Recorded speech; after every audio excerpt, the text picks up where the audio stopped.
Kanye has been speaking out in a major way lately. You guys heard about that? Oh right? yeah, he's speaking out. He in a loved the major way. president.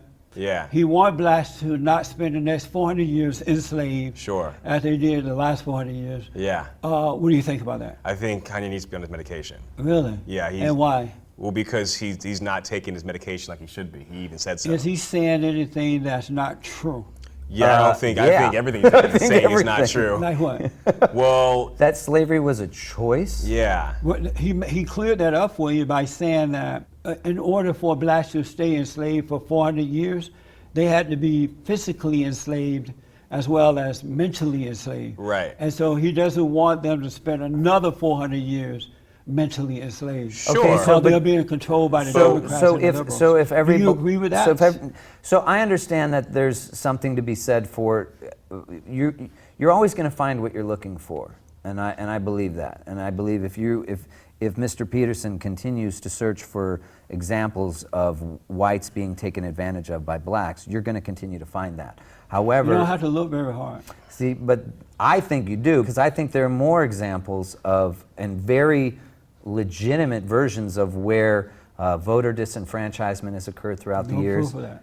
Redistricting. No. It's easy said but not proven. You have to realize the children of the lie, the Democrats and the rhino, they just throw out lies and you guys believe the lies. So you think that there is some radical conspiracy that you have insight into that the rest of the world doesn't? That you've taken the red pill in the Matrix. You pay attention to what? What's happening around me and in my world. Through how do you explain this to me, both of you? Yeah. I grew up on a plantation in Alabama under the Jim Crow Midway, laws. Alabama. Right. And you did your homework. Nice. And blacks were better off when it came to morality and work, and they bought land and they bought houses. They educated themselves under that law while the law was there. Why were blacks able to do better then and not complaining, not blaming the white man? They knew it was the Democratic government that had passed this law to restrict blacks as far as where they can live and stuff.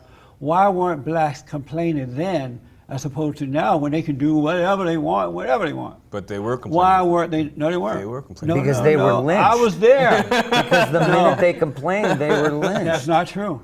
So there was no lynching at that time? It was happening somewhere, but not in Alabama where I was. I'm sure you can find some. But why were blacks not complaining then? So they had good lives and better lives then than they do now? As far as I know, and from my research that I've done, they were complaining. What's the population of black people that were in your area that you were a part of? I was too young to think about population, but okay, it was a major population. So, like, talking about how many people? I have no idea. So give me. So you as a child were able to observe that everybody was happy. Yes.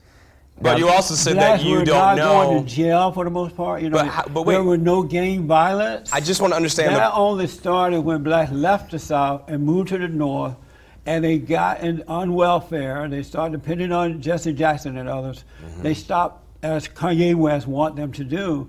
They stopped being free thinkers. I mean, this has always been a challenging point when we deal with this issue is, as I said earlier, you're going to find what you're looking for. And there is a certain amount where, you know, how do we break the mindset of victimization per se? But they are victims. They're not victim to the white system. But there are so many examples. But also, you have to, again, like going back to slavery, it was an institution that was, people were mentally enslaved. Our current prison system. And still are mentally enslaved. And even then, they were better off then than they are today. So, but you're talking about a trickle-down effect. So they were not bitching and complaining about the white man not giving them anything. Sure. But how many? Should be embarrassed. I think that's a fallacy. You even have the men complaining, "Oh, the white man won't give me some more affirmative action." Who is this and person? Men should be embarrassed. I know so many countless African American men. You don't know black men complain about racism? I got a lot of black friends who are my dearest homies.